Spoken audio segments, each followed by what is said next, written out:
Hey, let's talk about Richmond. I'd say I joked a little bit going into the break that it used to be called the action track, but lately it's been the inaction track. I mean, 3 cautions on Sunday. Only one was for cause, and that was Daniel Suarez spinning late in the race. Every single truck and car that started at Richmond this weekend was running at the end of the race. And this has been a common occurrence at Richmond over the last few years. And I'm starting to hear a lot of people who have been season ticket holders at Richmond for years and years, Josh, say, I'm not going back. I'm not renewing my season tickets. There has not been any action the last few years. And it's not the same place it was. And I don't know nobody seems to know what the answer is. Yeah, it's tough, right? Because you go there twice a year too, so that makes it even worse. Because these tracks you go to once, well, there's an incentive like, oh, it's the only time they come here. You go here twice and you have bad racing both times. I mean, I don't know what you do. We know they're doing some testing over there to try and figure it out.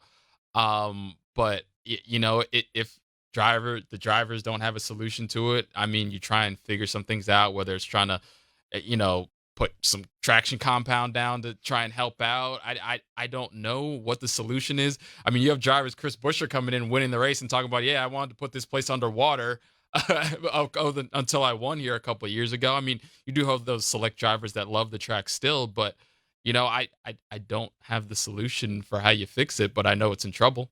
Yeah. Well, and Heather, I was hopeful that going back to a day race would be maybe the magic formula, because a couple of years ago we saw some day racing at Richmond that was outstanding, and the drivers said it was slick. They were sliding around like crazy, and yet still it didn't produce the kind of racing that people expected and / hoped for. I mean, I'll tell you, Brett, if I had the answers, I would definitely give them, because I think I would be a millionaire if I could solve the short track issue problem. But that's what we want, right? Short track racing. We want rubbing. We want passing. We want beating and banging.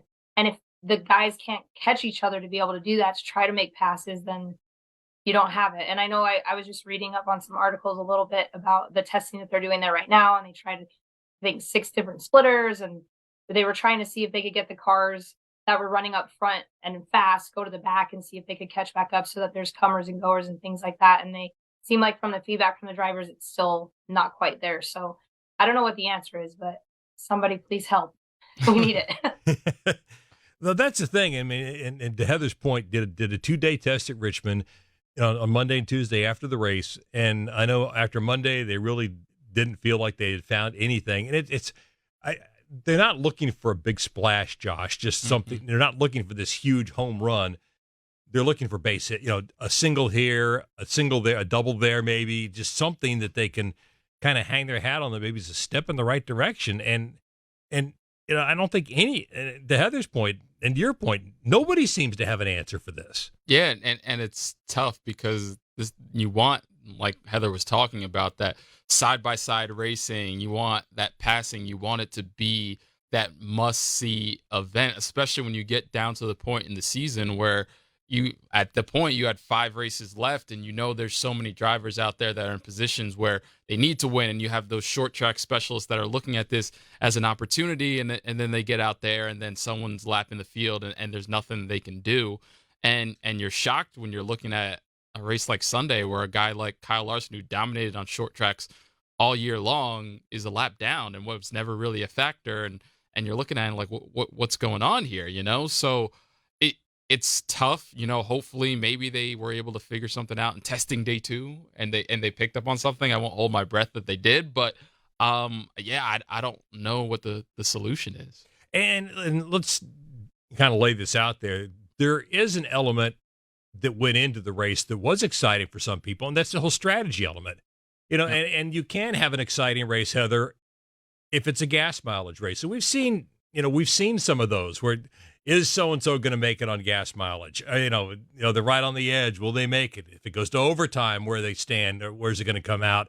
We do see those races, and we do see, and Richmond has turned into a strategy track. We saw it in the spring. We saw it again in this race.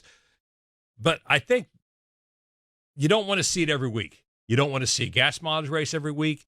You don't want to see a strategy race every week. And I think the problem is, you really don't want to see a strategy race at a short track. Yeah, I mean, we saw strategy play out a little bit in trucks because Ty Majeski dominated that race, and then Carson Hocevar was able to pit and get fresh tires and catch him. So that was exciting to watch on Saturday. But yeah, strategy races are it's a double-edged sword almost, because on one hand it's really cool to watch because that puts the crew chiefs to the test. Like, they are put on the spot to make sure that they calculated their little mathematical equations correctly and that the engineers and everybody knows exactly what they need to do.